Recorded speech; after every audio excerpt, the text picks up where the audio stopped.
मैं चाहे वो कोई भी हो, मैं भी सिखाऊं कुछ जो वचन में नहीं लिखा तो बोलना नो, ये ग्रहण नहीं करेंगे क्योंकि आपसे भी ऊपर हमारी अथॉरिटी वचन से आती है। संडे भी कहा था यीशु मसीह हमें भक्त बनाने के लिए नहीं आया। I told you last week, Jesus didn't come to make us devotees, हमें राजा बनाने के लिए आया। but to make us kings. Okay, साथ में पढ़ें। पहले इंग्लिश में पढ़ते हैं, फिर हिंदी में पढ़ेंगे। Okay okay, 1 2 3 and have made us। Okay, एक मिनट, इसको मैं धर्म के चश्मे से पढ़ता हूं। Let me read it from the lens of religion. And one day when we go to heaven, then he will make us kings and priests। और एक दिन जब हम स्वर्ग जाएंगे तो हमें वो राजा और याजक बनाएगा। हाँ, बस अगर ऐसे ही वचन जान लोगे तो गलत शिक्षा कभी नहीं आएगी जीवन में। That's it. If you know the word like this, there'll never be a wrong जब teaching in your सुनोगे life again. कुछ तो अंदर से आना चाहिए, नो, वचन में ये नहीं लिखा है। When you hear something from within, you will hear, nahi, this is not what the word says. आमेन। चाहे वो कोई भी हो, मैं भी सिखाऊं कुछ जो वचन में नहीं लिखा तो बोलना नो, ये ग्रहण नहीं करेंगे क्योंकि आपसे भी ऊपर हमारी अथॉरिटी वचन से आती है। Even if I teach something, that is not from the word, you should say no, because our greatest authority is the word. Okay, so क्या लिखा है? हम काल पे ध्यान देंगे। We will look at the tense used here. हाँ,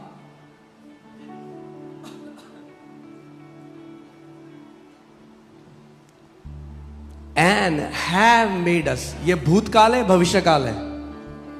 हाँ, पास्ट टेंस, भूतकाल यानी पीछे, पास्ट टेंस यानी हो चुका है।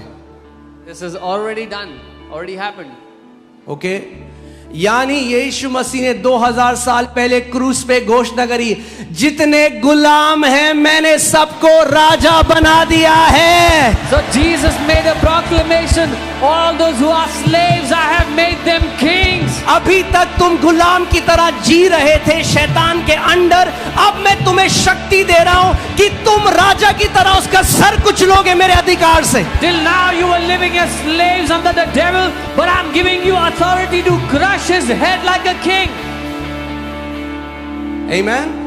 Hallelujah. Okay, hear this. So have made us, यानी बना चुका है। मैंने आपको क्या बताया था? What did I tell you? Legally बना चुका है। He has legally reality made us. में क्या आप जी रहे हो वैसे? But in reality, are you living like that? क्योंकि कितने मसीह जो आज राज्य के अंदर आ गए, उसकी आत्मा से भर गए, लहू से धुले हुए, आज भी प्रभु मैं पापी हूं प्रभु। Because many believers even तू after पापी नहीं, तू अज्ञानी है, तुझे ज्ञान नहीं है उसके वचन का, इसीलिए ऐसी प्रार्थना करता है। even after they are born again, washed with his blood, and they pray, I am a sinner. You're not a sinner, you're ignorant, which is why you pray like that. हाँ, अरे जिसके पाप उसके लहू ने धो दिए और फिर भी कहे मैं पापी हूं, तो क्या गाली नहीं देते उसके बलिदान को? If when someone's sins have been washed with his blood, yet they call themselves a sinner, are they not cussing against his blood, his sacrifice? Amen. जब भी पौलुस ने चिट्ठी लिखी ना कलीसिया को, तो लिखा the saints that are in Ephesus, the saints that are in Rome, the saints that are in Corinth. When Paul wrote the letters, उसने लिखा जो संत इफिसियों में है, जो संत कुलोसियों में है। Amen. अरे संत हो आप, संत। You are saints. मैं नहीं कह रहा, बाइबल कह रही है। I am not saying this, the Bible says it. जब पहचान लोगे कि मैं पवित्र किया गया हूं, मैं उसकी देह का हिस्सा हूं, फिर पब में जाओगे तो मजा नहीं आएगा। एक संत पब में बैठा अच्छा नहीं लगता, तो आपको पता लग जाए मैं अपनी बुलाहट, अगर एक मछली पेड़ में चढ़ने की कोशिश करे तो क्या होगा, वैसी आप पब के अंदर होगे। When you will know who you are a saint, you are called by God, and you try to go into a pub, you will feel out of place. Amen. When you know who you are, you will live with the purpose God created you to live. जब आपको पता है आप कौन हो, तो आप उस उद्देश्य के अनुसार जियोगे जिसके लिए प्रभु ने आपको बनाया।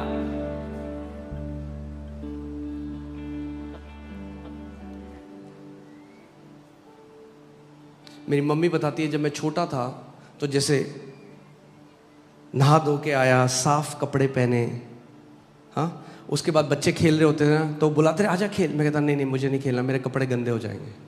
My mom तो tells अगर me, एक इतना छोटा जब मैं था, अगर एक छोटे बच्चे को इतनी समझ हो सकती है, जब आप जान लोगे कि आपका जो रोब है, आपका जो वस्त्र है मेमने के लहू से धुला गया है और आप पवित्र हो उसकी नजर में, तो अपने आप ही ऐसा जीवन जियोगे जो उसकी महिमा करेगा।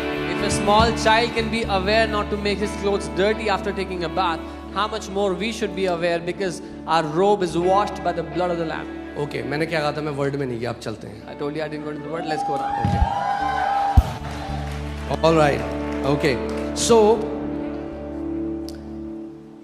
बीमारी परमेश्वर की ओर से नहीं आती। Sickness is not from God. It does not come पहला from God. यूहन्ना 3:8 में लिखा है, 1 John 3:8, for this purpose, not for these purposes, for this purpose the Son of God was manifested that he might destroy the works of darkness, work of devil. परमेश्वर का पुत्र इसीलिए प्रकट हुआ कि शैतान के कामों का नाश कर दे। ओके, क्या करे? परमेश्वर का पुत्र किस लिए प्रकट हुआ? कि क्या करे? शैतान के कामों को। ओके, सो इसी वो प्रकट हुआ। He came for this purpose. सो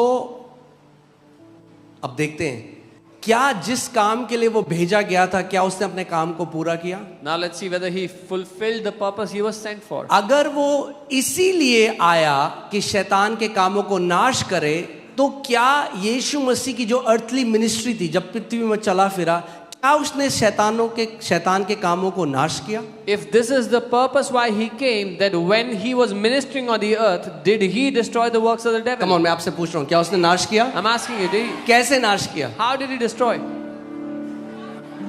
दुष्ट आत्माओं को निकालकर Casted और out demons. बीमारियों को चंगा करके। He casted out demons and healed the sick. इसका मतलब मुझे पता लगता है उसके जीवन को देखकर कि आत्माओं का सताव और बीमारियां ये शैतान का काम है। Seeing his ministry, I can know that the demonic possessions and sicknesses are a work of the devil.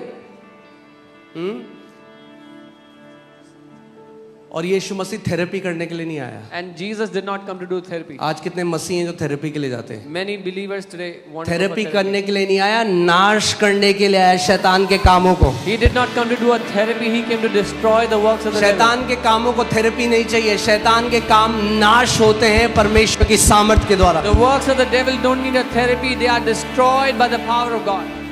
Okay, so तो यीशु मसीह क्या कर रहा था उसके जीवन से अगर हम देखते हैं, Matthew 8:16-17, he cast out the spirits with his word. वो अपने शब्द से दुष्ट आत्माओं को निकालता था। कैसे निकाल रहा था? पानी नहीं पिला रहा था। He wasn't giving them water. कई लोग ले पी पी यीशु का लहू P. Many people try to These give are all water. traditional teachings, not from the Bible. ये सारी रीति रिवाज की शिक्षा है जो बाइबल से नहीं है। अरे वो दुष्ट आत्मा है, वो पानी पिला के आत्मा, पानी शारीरिक है, पानी पिला के दुष्ट आत्मा का कोई लेना देना नहीं है। That's a demonic spirit. Water is physical. Giving physical water to the spirit has nothing to do with it. बेचारी की दुष्ट आत्मा निकलती नहीं, पेट फूल के जाता है फिर वो बंदा, इतना पानी पिला देते हैं उसको। The demon doesn't leave them, but their tummy swells with water. कहाँ से सीखा? किसी को करते हुए देखा तो लग गए, मतलब भाई वही है, एक छाप पे दूसरी छाप, बस नकल करने की आदत है बिना वचन को देखे हुए। So they replicated it without seeing the word. क्या यीशु ने, पौलुस ने, पतरस ने, यूहन्ना ने, किसी ने पिलाया पानी दुष्ट आत्मा को निकालते? तो क्यों पिला रहे हो भाई? Did Jesus, Paul, Peter, anybody gave water to the demons? No. Then why are you doing it? उसने दुष्ट आत्माओं को वचन के द्वारा निकाला। वचन के द्वारा निकालो दुष्ट आत्माओं को। By his word, he casted out demons. Cast out demons by a word. Okay, कई लोग बुरा मान जाते हैं जब मैं ऐसा बोलता हूँ। अब क्या करूँ, ऐसा ही हूँ मैं। Many people get offended when I say these things. This is how I am. सत्य तो सत्य की तरह ही आएगा भाई। The truth will come like the truth. हाँ, ट्रेडिशन इतना ज्यादा है चर्च के अंदर आज। There is so much tradition in the church. कैसे निकाला उसने दुष्ट आत्माओं को? How did he take out demons? By his word. यीशु ने यूहन्ना 20 में ऐसे पिता ने मुझे भेजा है वैसे ही मैं भी तुम्हें भेजता हूं। तो यानी जैसा उसने दुष्ट आत्माओं को निकाला वैसे ही आप और मैं भी दुष्ट आत्माओं को निकाले हैं। कैसे? वचन के द्वारा। Jesus said in John 20, as the Father has sent me, so now I send you. How did he take out demons? By his word. So how will we take out demons? By our word. और कई जगह क्या करते हैं, वो निकलता नहीं है तो गुस्से में उसको पिटाई करते हैं, फिर उसको And in many places the demon Bible is से not, पीटते हैं। if the demon is not going, then they start beating the person with the Bible. अरे तुम में और तांत्रिकों में फिर क्या फर्क है? What is the difference between you and witch doctors then? Come on. क्या इतना छोटा है हमारा अधिकार कि हमें हाथ उठाना पड़े किसी दुष्ट आत्मा में जो पड़ा है? Is our authority so small that we have to? Her Sunday आप यहाँ पे देखते हो जो लोग दुष्ट आत्मा ने किसी ने टच भी किया उन्हें, वचन जो भेजा जाता है वो वचन आजाद करता है। You see, every Sunday when demon possessed people they are coming, nobody even touches them. The word that goes delivers them. Okay, so he cast out spirits with his word and healed all that were sick. वो अपने वचन से दुष्ट आत्माओं को निकालता और सबको चंगा करता जो बीमार थे। चलो नहीं, मैं दोबारा से आपको अच्छे से पढ़ के दिखाता हूं, ठीक है? आप भी पढ़िएगा। जब संध्या हुई तब वे उसके पास बहुत से लोगों को लाए जिनमें दुष्ट आत्माएं थी, और उसने उन आत्माओं को अपने वचन से निकाल दिया और थोड़े से बीमारों को चंगा किया। And he healed some who were sick. अच्छा, और उन बीमारों को चंगा किया जो परमेश्वर की इच्छा थी, जिनको चंगाई मिलनी चाहिए थी। He healed the sick for which God's will was for them to be healed.